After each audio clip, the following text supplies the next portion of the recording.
Welcome to the October 18th, 2011 joint meeting of the Glendale City Council and the Glendale Redevelopment Agency. Can we have a roll call for the council? Council members Manukian, Najarian. Here. Quintero.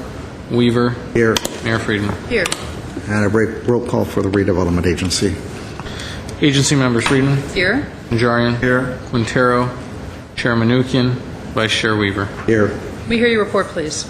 Agenda for the October 18, 2011 joint public meeting of the City Council and the Redevelopment Agency was posted on Thursday, October 13, 2011 on the bulletin board outside City Hall. This is a joint public meeting, and the item before you is a public hearing. Director of Community Development regarding proposed 307-unit housing project Lexon Orange to be located at 320 through 324 North Central Avenue, 208 West Lexington Drive, and 317 through 345 North Orange Street. At A is council resolution certifying the EIR, making findings related thereto, and adopting a statement of overriding considerations. B is a council motion approving Stage 2 design review subject to comments and conditions. C is council motion approving creative signage. D is council motion approving sign variances. E is council resolution approving instrument imposing covenants on real property. F is council resolution authorizing execution of a memorandum of agreement for property transfer, exchange, and indemnification. At G is ordinance for introduction development agreement. Thank you. Mr. Lansapane. Madam Mayor, may I ask a question for housekeeping? If and when we're ready to make motions, how many of these can we do together? A, B, C, D, E, F? Correct. All the council motions and resolutions can be done at the same time, and then the ordinance will need to be introduced separately. F, separate after the others. Okay. Ms. Mayor.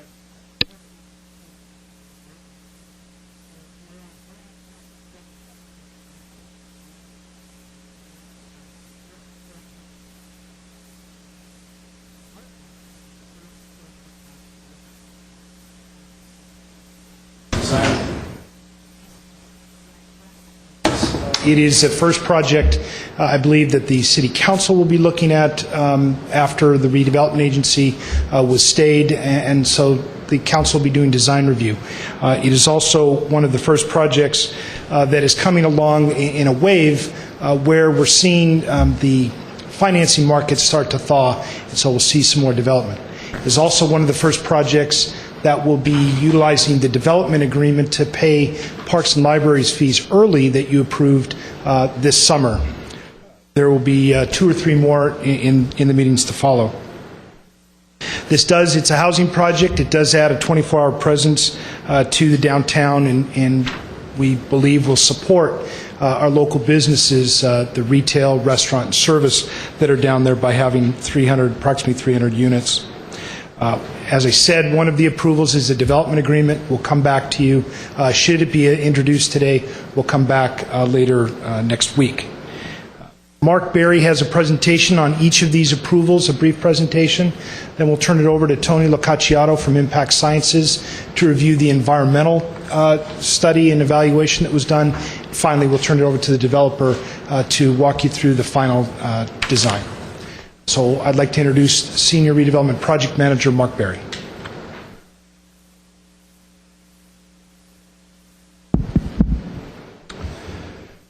Mayor Friedman, members of the council and agency.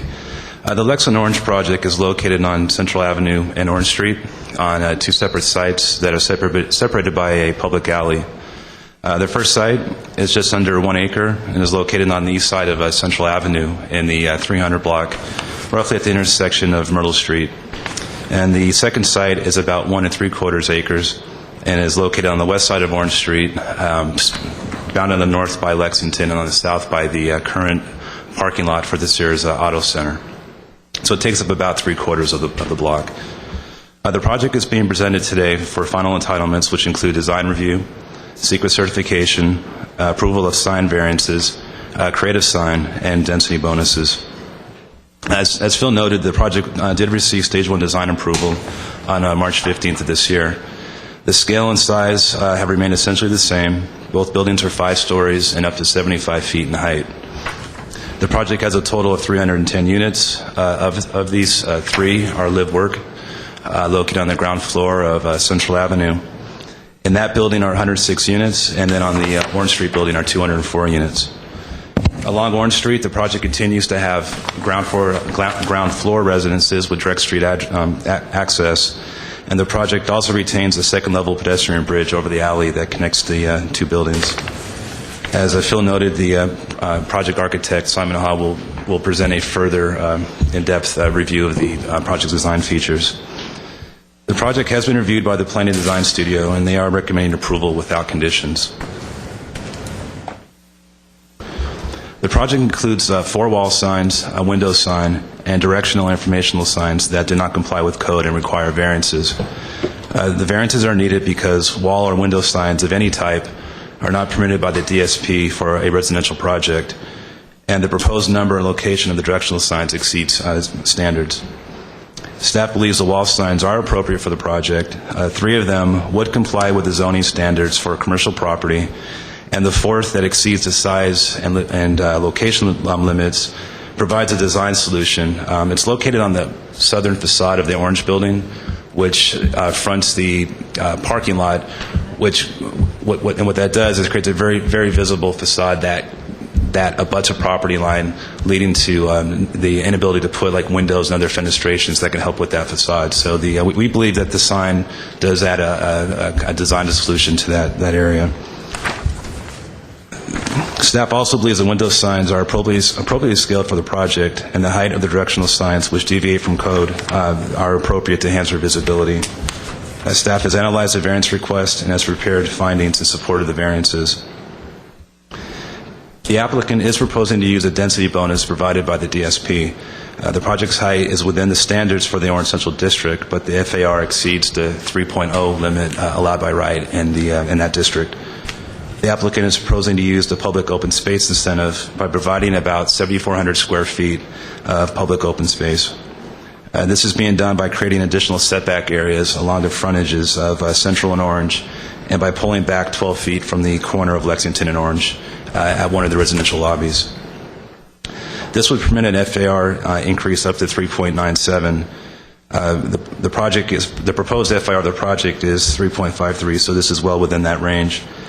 I would like to note a correction to the staff report. The staff report has the FAR as 3.19. We double-checked that a couple days ago, and that is incorrect. It is actually 3.53. The DSP requires a project to either use a development agreement or an instrument imposing covenants to implement the density incentive. A covenant agreement has been prepared and is attached for the council's consideration. The applicant is also requesting a development agreement to lock in the current park and library impact fee per the council direction on July 19th. Under the terms of the development agreement, the applicant would agree to waive their right to request a fee refund and will submit a foundation-only permit by the end of the year in exchange for locking in the current fee rate. If the applicant does not submit by the end of the year, the new increased fee, which takes effect January 1st, would apply. Also, if they allow the plan check or building permits to expire, the developer will be required to pay new plan check and building fees and the new park fee.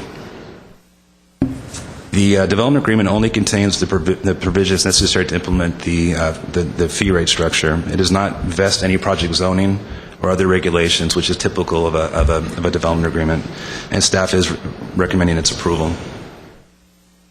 As noted, the project does have a pedestrian bridge over a public alley.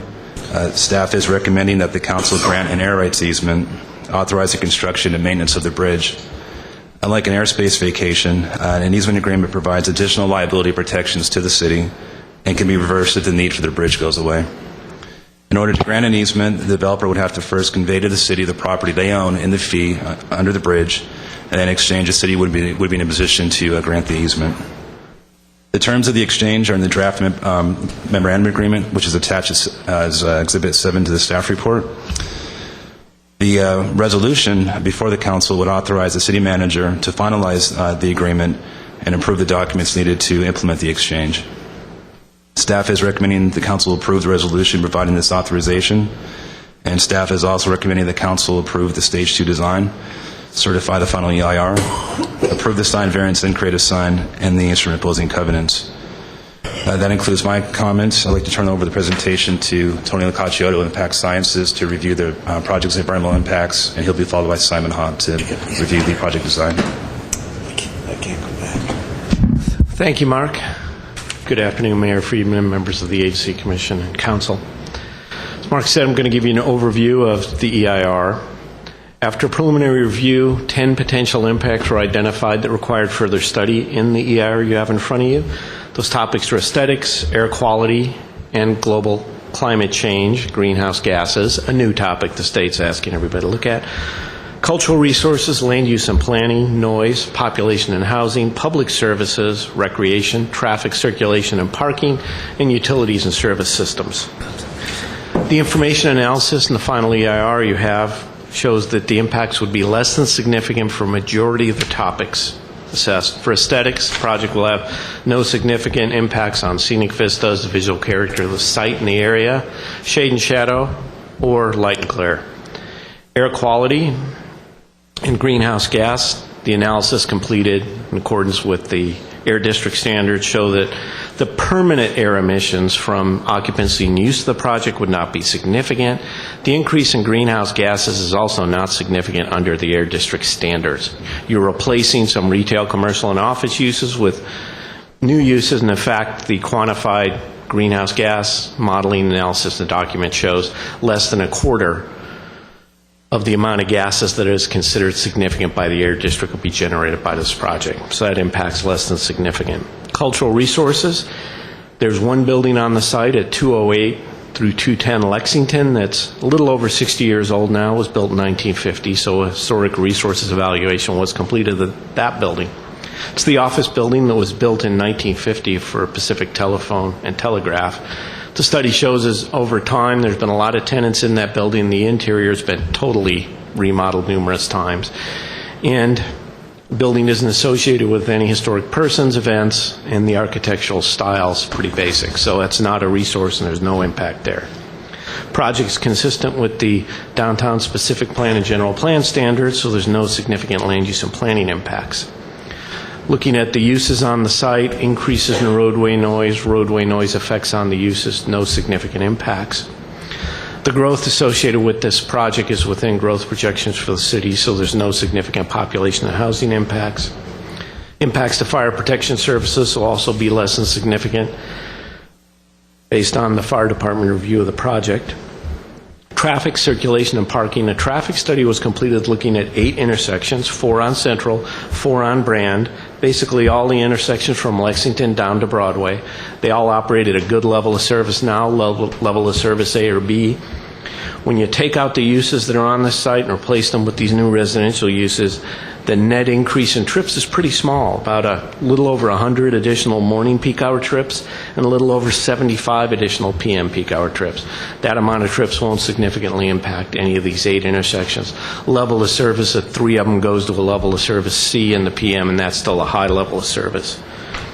Impacts to water supply and the water delivery system are also not significant. 4 potentially significant impacts were identified along with measures to mitigate them. Cultural resources, there'll be some excavation on the site. There's always the potential to hit something when you're digging. Well, record searches and studies have shown no known resources. There's some standard mitigation measures in there to mitigate any potential impact to an archaeological artifact or paleontological artifact that could be encountered during grading. Noise results from construction, and there's some potentially significant impacts there, and mitigation measures have been identified, standard measures the city imposes to mitigate construction noise impacts. Cumulative impact on police services, you have more growth in downtown, your fee structure takes care of that impact. Same with the impact to the city sewer collection system in the downtown, you have a fee in place that mitigates that impact. CEQA requires that any unavoidable significant impacts be identified and addressed in the statement of overriding consideration. We've got a very limited set for this project. Our air quality modeling showed, again, you have dust and emissions from construction equipment. The Air District sets a single numerical threshold of 100 pounds per day, so if you got enough pieces of equipment and activity going on, you're above that. Even when all the feasible mitigation measures come in, can't quite get under that numerical threshold. It achieves the Air District's objective, though, of making sure all feasible mitigation measures are applied, but since it's still above that threshold, that impact is identified as significant and unavoidable. Solid waste. friends at LA County Public Works want to continue to remind everybody that landfills do eventually fill up.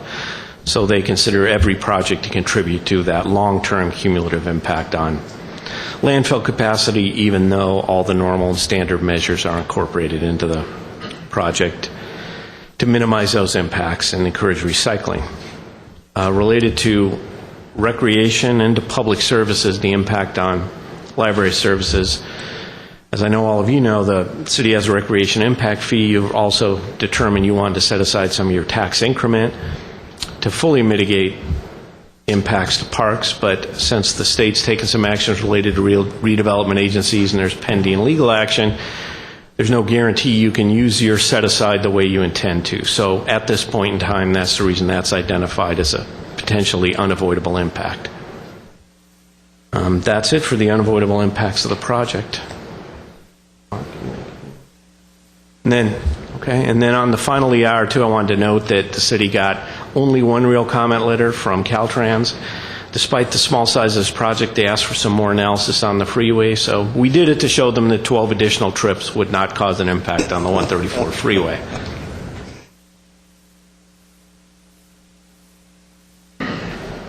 I'd like to introduce Jim O'Neill, the project applicant with Crown. Thank you, Madam Mayor, members of the council. My name is Jim O'Neill. I'm with Crown Realty and Development, which is an affiliate of the applicant.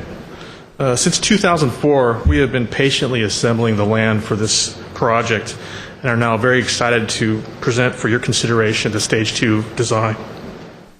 After receiving your support for this project in March, we've been working diligently with staff to improve upon the design and create a project which we believe will follow in the success of Americana and be a great addition to the vibrance of our downtown.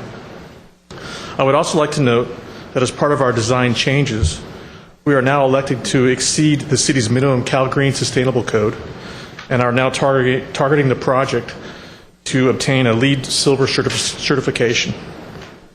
With that, I would like to invite Simon Ha and Michael Schrock, who are members of our award-winning design team, to briefly describe some of the changes from our Stage 1 design.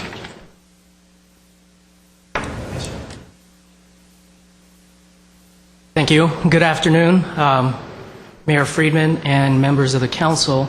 Can we get the PowerPoint started, please? Just your name for the record. You need to state your name. Simon Ha from TCA.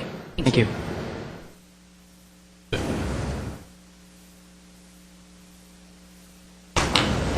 While you're getting that up, let me just ask staff, is this the last time we're going to see this for design review? Or is there a final that comes back? This would be the last time, okay. Okay, it's a pleasure to be back here presenting this project again. First, I'd like to thank staff for their collaboration and great support.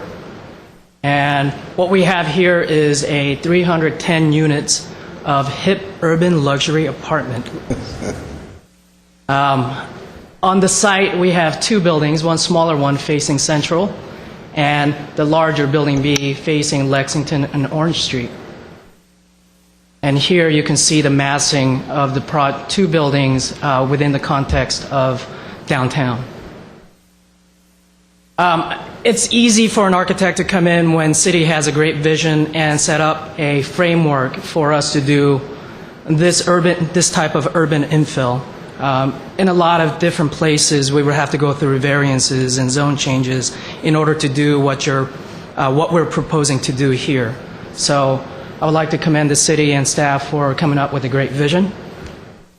On Central, it is seen as a mixed-use corridor with ground floor retail and housing above.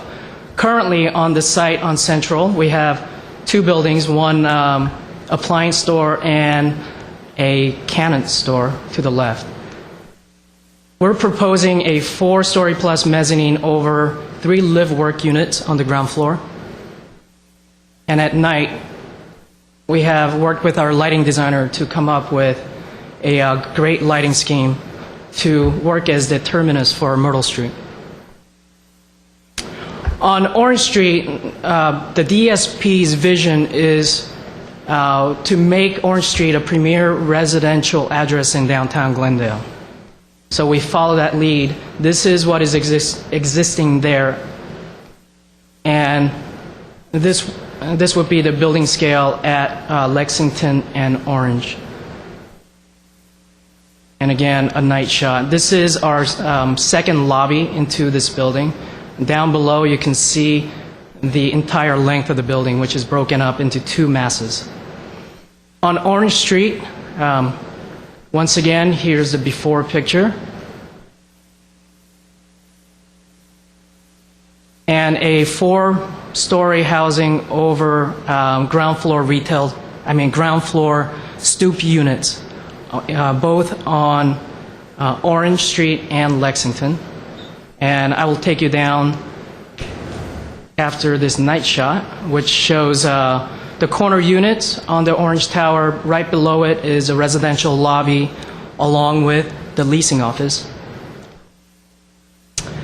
And here's a close-up of what that entry to the leasing office and the residential lobby and what the sidewalk will look like. And from here, I'll pass it on to Michael Schrock. Hi, Michael Schrock, principal with Urban Arena Landscape Architects. Glad to be back. I've been limited with slides and time, so I'm going to go fast. The important thing for urban projects is to create a safe, eyes-on neighborhood, and that's exactly what this project is doing. As you saw in the night shots, how the lobbies were all lit up like candles. Basically, this corner right down here and up on the corner of Lexington and Orange and then along Central, there's all glass, all lit, safe havens, and then connected by stoop units so that they're living right on the street. So what we're trying to create with the tree-lined streets, benches, street furniture, we're trying to create a really true connection to downtown. So as you transition down the sidewalk, the left is Orange, to the right is Lexington. This is the corner where, again, glass is falling, the architecture's been pulled away, really providing almost like a doormat, a gateway into the center. So everyone, as they exit, is embraced by light, safety. Along Central, you can see we've lined it with trees, introduced planters and pots, and again, glass with the live-work units facing it. So we'll have this retail frontage going down Central. This is showing just one, but we have amenitized this for everyone. We have thought about, this is a hardworking person coming home late. They want to just go out and barbecue. They want everything taken care of. They want to just pay the HOA fee and just be done. They want to go out and use the barbecue and have twinkle lights over their dining table. They want to have a large party. They want to have a small party. They want to be in a clubhouse. They want to be at the pool.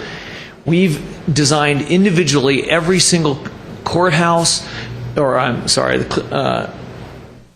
courtyard and rooftop decks to have every single thing that a young urban buyer would want. We have a sunset view spot, and we have an incredible resort-style pool with 2-story recreational facilities, 2-story fitness facilities, all overlooking these cabanas right out of Vegas. And then I'm going to give it back to Jim, and both Simon are here available for questions if you need anything. Thank you, Michael. I wanted to go over some fun facts about the project. We are, on the parking, we are exceeding the parking ratio by 121%. On the bicycle parking, we are also exceeding that by 129%. The landscape area, as it exists today, we're more than quadrupling the landscape area. There's currently 10 trees on the site today, and we're going to be replacing those with 72 new trees. The assessed value is also going to be increasing almost 400%. And most importantly is this project is going to create over 600 new jobs during the course of construction, which this economy really could use. And also, not on the slide here, we have estimated that this project will contribute an additional $9 million annually in disposable income to the region here. So I'd like to open it up for questions if you have any. And I'd also like to say a big thank you to staff. They've been wonderful to work with. Questions? Thank you. No, not of just comments. Are these ownership units or apartments? Apartment. Okay. Yeah, there is no HOA fees here. That's what threw me. Can you stay up while we ask the questions? Thanks. That was my.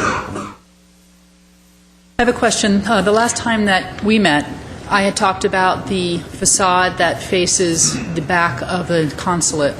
Have you done any changes since I saw the project? Yes, we have. We have added and we could probably pull up a slide if you'd like to see that. Sure, thanks. I was having trouble really, I have the elevation, but I didn't have a comparison between the old and the new. I can get to that.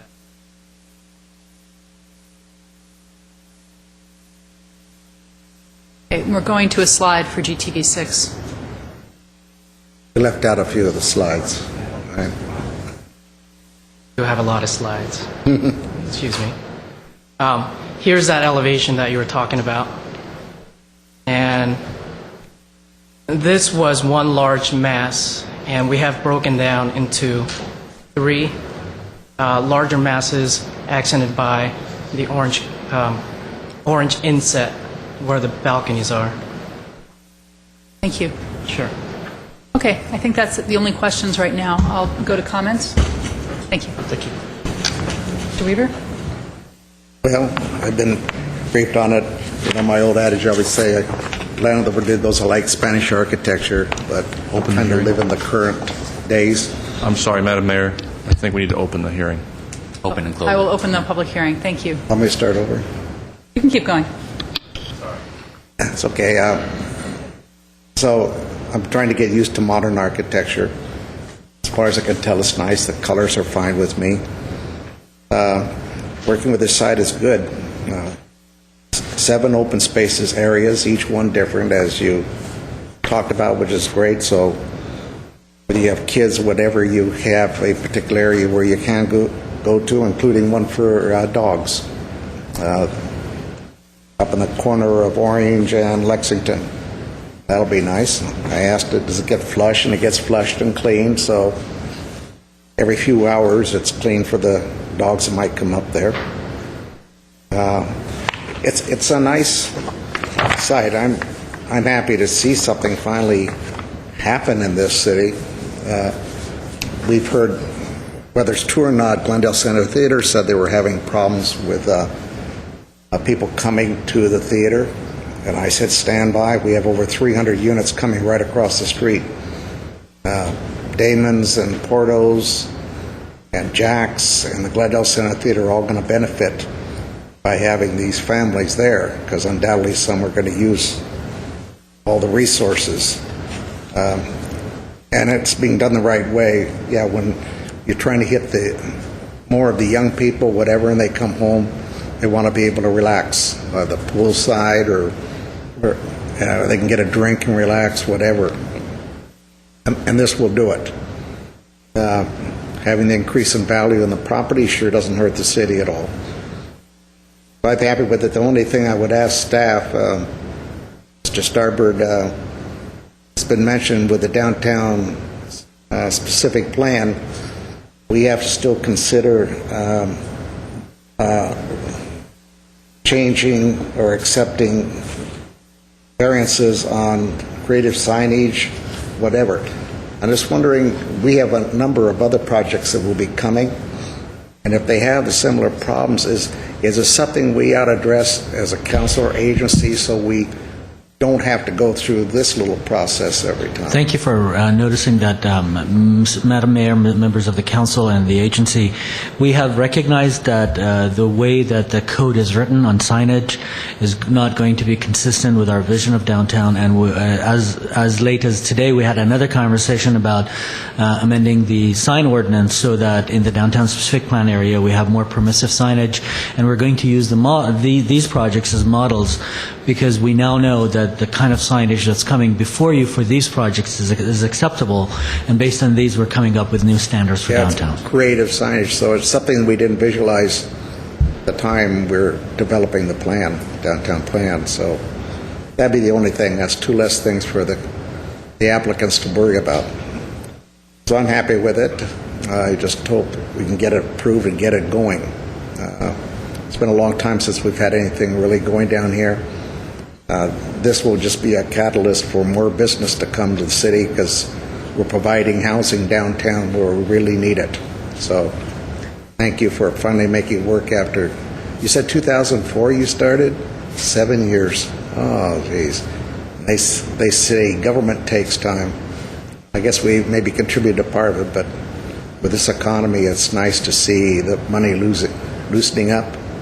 I asked the question of all the other projects that I've been briefed on. My one question to them, do you have the funding available? The answer to each one was yes. So we're likely to have as many as 1,300 units going under construction in the next 2 to 3 years. That'll really be a boost to this city.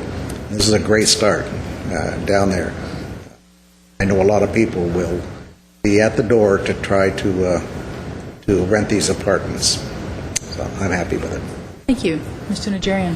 Thank you. This is a very underutilized series of lots, rather ugly, very industrial, chain link, the Badlands, the backside of Brand.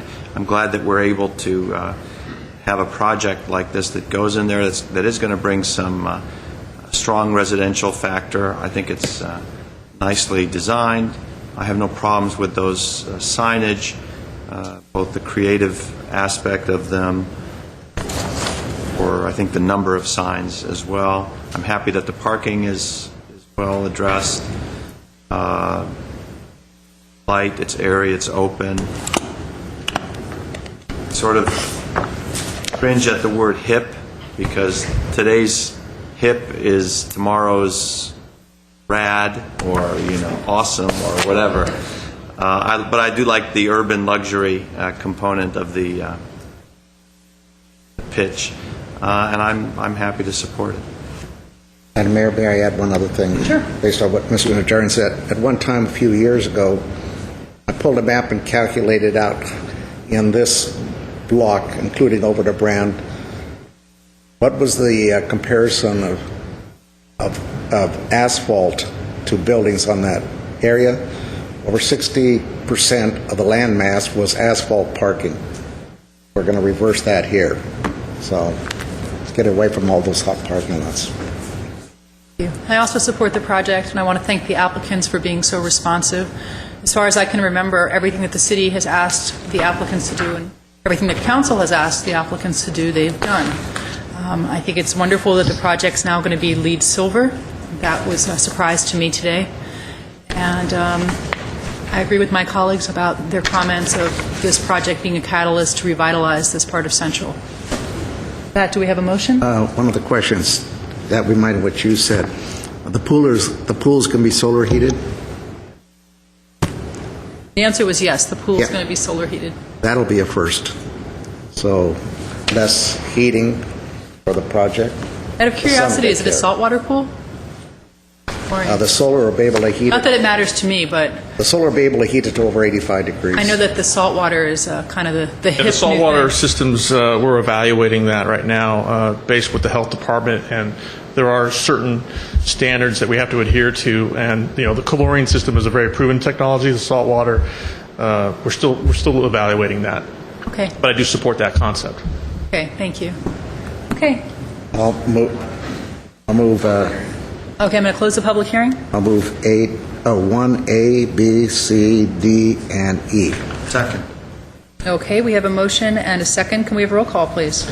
Council members Manukian, Najarian, Yes. Quintero, Weaver, Did Mayor Friedman. I say F too? I meant F. Yes, so that was A through F. Yes. And I will move item G. Well, I'm sorry, Councilman Weaver only did E, so you have to introduce F too. Okay. Can I amend?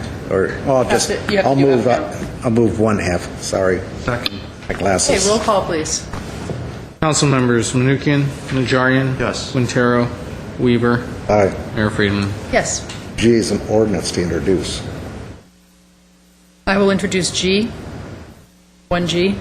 Should come from someone that's not Yeah. the mayor. I'll introduce the Okay, ordinance. that leaves one of us. I'll introduce the ordinance at G. Okay.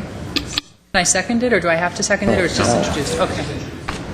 Okay, Move to adjourn for redevelopment. Is there a second? second. Move to adjourn for council. Second. Council is adjourned. Thank you. Good luck.